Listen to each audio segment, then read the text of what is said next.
Segundo Lucas, capítulo 6. Em um certo dia de sábado, enquanto Jesus caminhava pelos campos, onde se plantavam cereais, seus discípulos começaram a colher e a debulhar espigas com as mãos, e se alimentavam dos grãos. Foi quando alguns dos fariseus os inquiriram: por que fazeis o que não é permitido durante o sábado? Então Jesus os questionou: nem ao menos tendes lido o que fez Davi quando teve fome, ele e os seus companheiros? Pois ele entrou na casa de Deus e, tomando os pães da presença, alimentou-se do que apenas aos sacerdotes era permitido comer, e os entregou de igual modo aos seus amigos.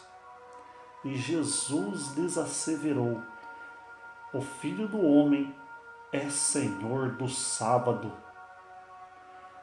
O homem da mão atrofiada. Num outro sábado, ele entrou na sinagoga e iniciou seu ensino. E estava ali um homem cuja mão direita era atrofiada. Os doutores da lei e os fariseus estavam ávidos para achar algum motivo pelo qual pudessem acusar Jesus. E por isso observavam com toda atenção, a fim de perceber se ele o haveria de curar durante o sábado. Todavia, Jesus tinha conhecimento do que eles pensavam, mesmo assim pediu ao homem da mão atrofiada: levanta-te, vem à frente e permanece em pé aqui no meio. E o homem se levantou e atendeu a ele. Jesus então dirigiu-se a eles: eu vos apresento uma questão. O que é permitido realizar no sábado? O bem ou o mal? Salvar uma vida ou destruí-la? E Jesus olha atentamente para cada um dos que estão à sua volta e ordena ao homem: estende a tua mão. O homem a estendeu, e ela foi instantaneamente restaurada. Contudo, eles ficaram enraivecidos e começaram a tramar entre si sobre que fim dariam a Jesus. Jesus escolhe seus 12 apóstolos. E ocorreu naquela ocasião que Jesus se retirou para um monte a fim de orar, e atravessou toda a noite em oração a Deus. Logo ao nascer do dia, convocou seus discípulos e escolheu dentre eles 12, a quem também designou como apóstolos: Simão, a quem deu o nome de Pedro, seu irmão André, Tiago, João, Filipe, Bartolomeu, Mateus, Tomé, Tiago, filho de Alfeu, Simão, conhecido como Zelote, Judas, filho de Tiago, e Judas Iscariotes, que se tornou traidor. Jesus cura e liberta multidões. Então desceu Jesus com os apóstolos e parou num lugar plano. Estavam ali reunidos muitos dos seus discípulos e uma enorme multidão, vinda de toda a Judéia, de Jerusalém e do litoral de Tiro e de Sidom, pessoas que vieram para serem ensinadas por ele e curadas de suas doenças.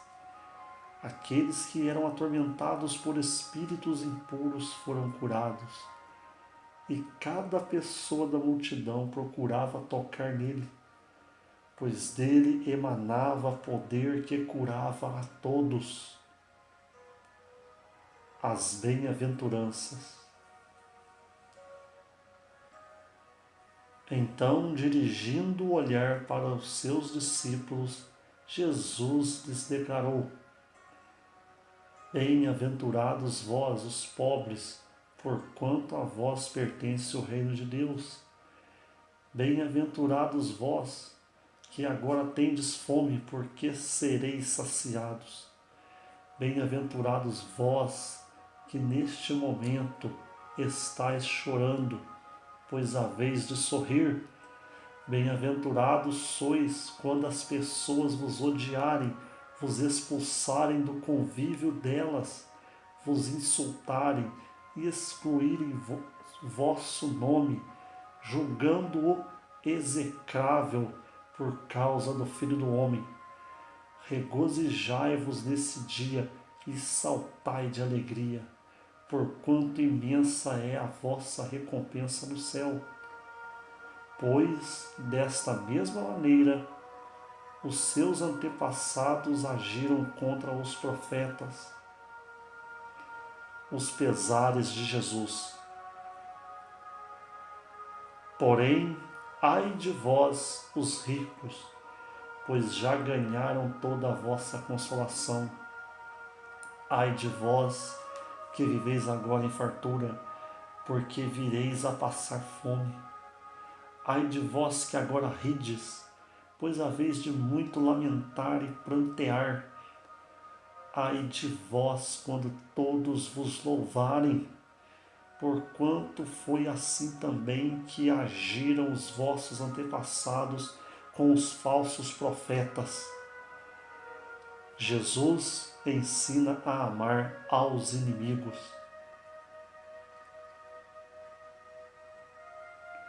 Contudo, tenho a declarar a vós outros que me estáis ouvindo: amai os vossos inimigos, fazei o bem aos que vos odeiam, abençoai aos que vos amaldiçoam, orai pelos que vos acusam falsamente.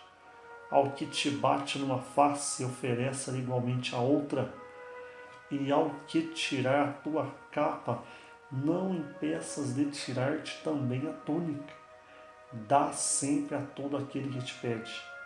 E se alguém levar o que te pertence, não lhe exijas que o devolva. Como quereis que as pessoas vos tratem? Assim fazei a elas da mesma maneira. Pois se amais os que vos amam, que galardão pode haver nisso? Porquanto até mesmo os ímpios amam aquele que os amam. E se fizerdes o bem aos que vos fazem bem, qual é o vosso mérito? Até os infiéis agem deste mesmo modo. E ainda, se emprestais àqueles de quem esperais receber de volta, qual é a vossa recompensa? Também os incrédulos emprestam aos incrédulos, a fim de receberem seu retorno desejado. Concluindo, amai os vossos inimigos, fazei o bem e emprestai, sem se desesperar por receber de volta. Então, sendo assim, grande será o vosso prêmio, e sereis filhos do Altíssimo, porquanto ele é bondoso até mesmo para com os ingratos e ímpios. Sede misericordiosos para com os outros, assim como vosso Pai é misericordioso para convosco. Não cabe ao discípulo julgar o próximo. Não julgueis e não sereis julgados. Não condeneis e não sereis condenados. Perdoais e sereis perdoados. Dai sempre e recebereis sobre o vosso colo uma boa medida, calcada, sacudida, transbordante. Generosamente vos darão. Portanto, a medida que usares para medir o teu próximo, essa mesma será usada para vos medir. Parábola do cego que conduz outro cego. Então Jesus lhes propôs também uma parábola. É possível um cego guiar outro cego? não acontecerá que ambos venham a cair em algum barranco ou buraco?